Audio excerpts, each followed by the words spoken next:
Hi, good morning. My name's John Wright, and you know what? You're not! That's what I like to say anyway. And beach balls are bigger if you'd like to kiss one of those. And saying that, I'm looking at electric motorcycles this morning because you know what? They're quiet, they're silent. If I want to go visit somebody in the night, I'm going to go sneak up on them like the son of a bitch has snuck up on me. Yeah, that's what I probably think in the back of my mind. But actually, what I'm doing is I'm looking at these here motorcycles. They're electric motorcycles, 1,000cc motorcycle, 800 watts of power. Oh boy, that looks like it is fast. I wave at people all the time. They go slow here because I have a little reader board and I have a 37-foot sight right here on Delphi and Alpine. And you know what? I'm going to pick up at least two of these bikes, and they have them in red, white, and blue. And I was going to pick up two white ones. But you know what I just decided was I think I'll pick up a white one, which I prefer the white one, a blue one, and a red one. A red one, a white one, and a blue one. And if somebody wants to personally go riding with me, I'll have the same bike sitting right there that I drive.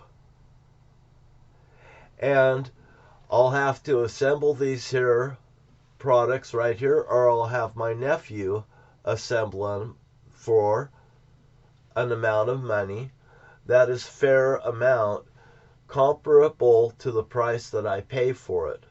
If I get this book at wholesale price, I will pay him 34% of this here cost of this at the price I get it for.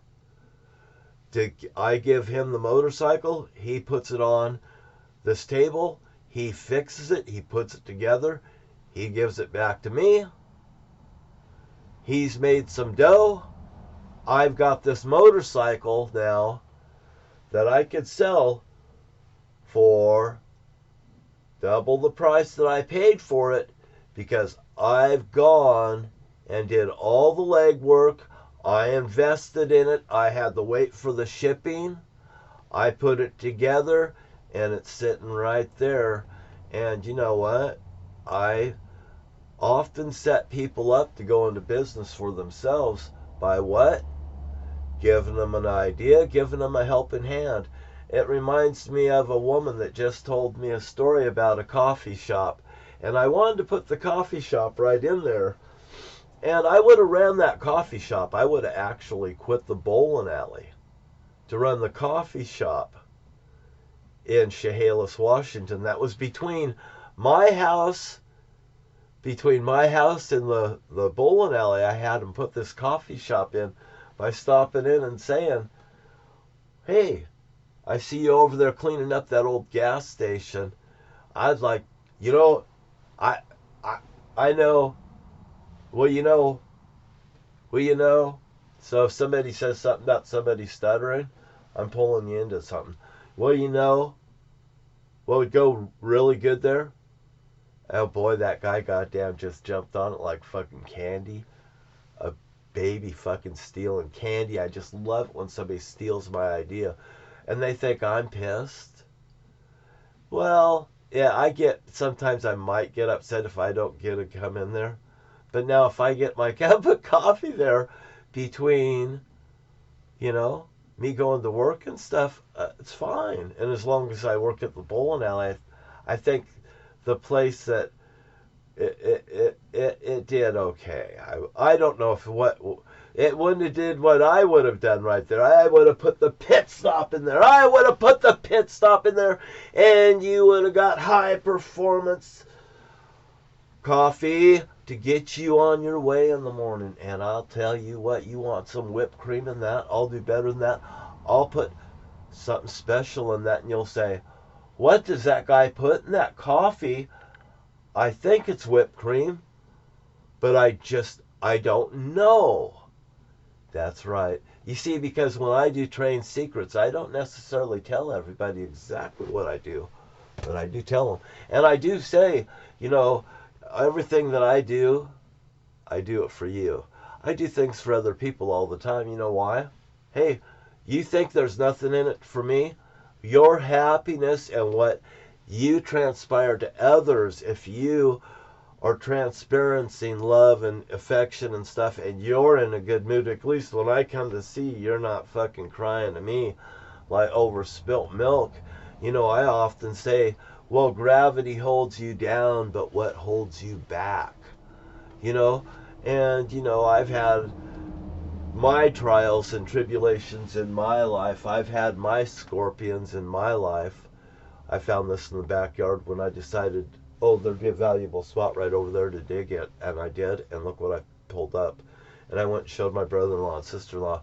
And I don't show this off very often. I actually placed it on my wall here. And I told them, I said, well, if you guys want it or something, I stick it on the wall here. You know, you can use it as a little doorbell. Ding dong. I go up there for good luck. Yep, you're right again. Right again. You know, it's like, oh, I just love to have this thing with, oh, there's a slow car coming over. And I just love to have this thing, you know, like the $200,000 pyramid, and have my sister as the person. My sister would say, she'd be able to look at the pyramid, she'd say the word. And she'd just say a word, and I'd say, Zodiac killer, oh, Bates, oh, this, oh, that. You know, I'm telling you, by the end of it, we're going to win the 200 grand. And what we're going to do is we're going to make everybody happy. We're going to donate it to a cause out there. Because why? We don't want this to look like this is rigged between me and my sister, of course, because being affiliated, we could rig something together. You know, like people do.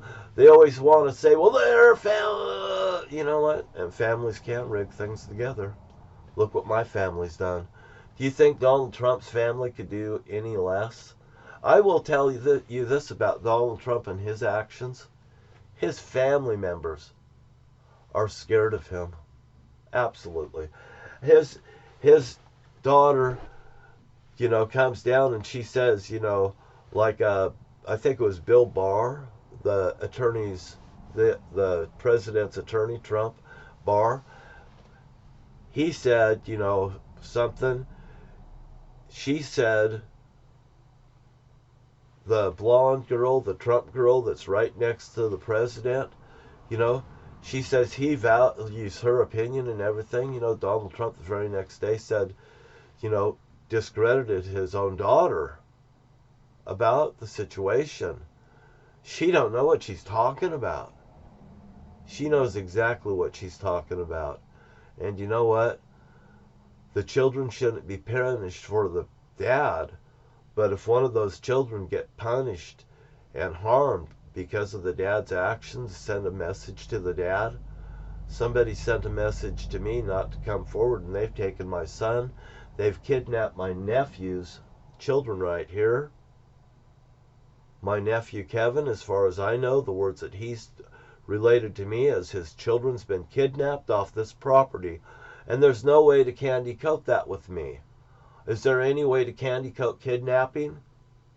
The Republican Party and the cops in Thurston County and Lewis County have kidnapped my nephew's children. They put my son on the run, and pretty much they've held me hostage for 10 years. My ex-wife's suffering, and she apparently she's suffering so bad that her immune system's come down. I haven't got the final words. I don't know exactly what's going on. Maybe she'll share the information with me. I'm not a good husband, apparently, because she divorced me anyway. But we've had some good times together. We've had some good times, and we should have good times again. And I don't care who she's married to, you know. If he's a preacher, you know, you can always come over and test me and question me if you don't think that my antithesis is here. I invite my ex-wife over because, you know, if she's in such a bad way and stuff, we've had a relationship that, you know, in the condition she's in, I could still see the eyes, and your eyes are the windows to your soul from where I stand from. You know, you can tell a lot of person from the pain they feel in their eyes, or the glad or the happiness they are to finally see you again. I've seen that when people finally see me again after not seeing me, and they've burnt their bridge with me for such a long time. You know? Have you ever burnt your bridge with someone that you really was sorry that you burnt your bridge with? And then you're so ashamed of what you've done because there's so many people that's shaming you into it's peer pressure. I'm sorry if you can't live with peer pressure and you can't stand before me without a posse of weirdos. You know, you come one-on-one with the you come one-on-one with the great one, Washington State car right there. You know, they have the emblems. They come right here. I had a state patrol that was over there as I was painting over there. I thought it was a stalker over there watching me again. Well, it was the state patrol, and he was watching me. The Washington State Patrol. You know what I like about the Washington State Patrol? They're not affiliated with any towns and stuff. And if I got rid of the law enforcement community in Washington State, the only law enforcement officers there would be is Washington State Patrol, and they're allowed to go any place within the United States, within the state of Washington. You know, they have jurisdiction everywhere. So when one cop tells me that body in Morton, Washington, Morton Jane Doe, that's her name's Lisa, was right upstairs above the Morton Auto Parts store. That guy, Roger Morning Star, that glory fucker, he told me that woman, that her body was found outside of Morton, is out of his jurisdiction. And I told him, I said, that woman, that body was found out of Morton, Washington, outside of Morton, Washington, next to Bob and Carol Whitlow's house. Bob and Carol Whitlow's house was right next door on Division Street where James Kaiser lives today. James Kaiser lives right next door to where Bob and Carol Whitlow lives. And that woman's body was found at Bob and Carol Whitlow's house up on the hill outside of Morton. Jim Kaiser lives right there. Jim Kaiser worked at the auto parts store. Jim Kaiser works right there. If there's too many things connected, I would say Jim Kaiser has everything to do with that woman's death up there. I suspect that guy knows information. And by the way, I know Jim Kaiser really well. Would Jim Kaiser like to come and see me? Because if Jim Kaiser would like to come and see me, if he's so goddamn innocent, he could fucking materialize, and I'd have a goddamn conversation with him. Maybe I'd drink a beer with him. I got one to offer him. Would you like to drink a Corona, Jim? Would you like to drink a Corona with me? Because if I find that you twitch and you itch and you fucking flinch, and I fucking get it out of you that you have done something to my girl that had her hands cut off, I'm going to come after you. And matter of fact, Jim, you're on my radar. So is George Fairhart. So is Mr. Morningstar, Roger Morningstar.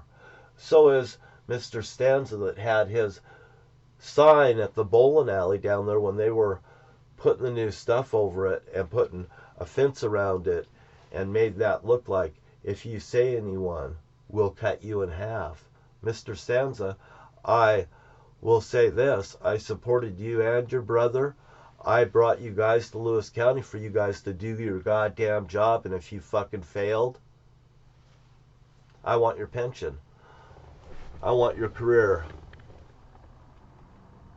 And if my friends know of you and you've done wrongdoing, if something happens to you or any of your members that's done something to these people in Lewis County, vengeance is upon you.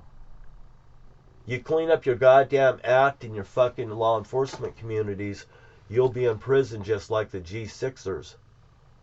I want the G6ers off the goddamn fucking street, fucking causing rampage. And I'll tell you what you gonna do when somebody will come out there and fucking face you? I will. I'm right here. I'm on Delphi and Alpine right here. I've done nothing wrong. I've been held as a hostage. My family's been kidnapped. They've done heinous crimes against the United States of America. I want these Fairhearts in Morton, Washington served up and sent right back to the fucking Middle East. I will fucking like to have them evicted out of here. And I don't mind an order that's a 60-day order where these people that come across, migrants across our borders, get sent right back to their countries.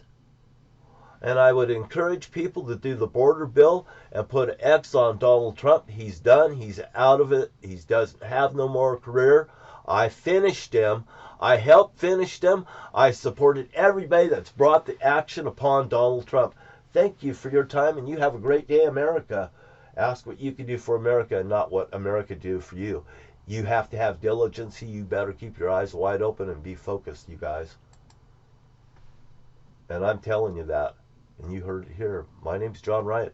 Look at the bowling alley in Morton, Washington. Millhouse Smokehouse has a saw on the front of it. Just think of you in front of it. They'll cut you in half to get their way. Donald Trump and his bloodbath. Your bloodbath, Donald Trump, is going to be upon you.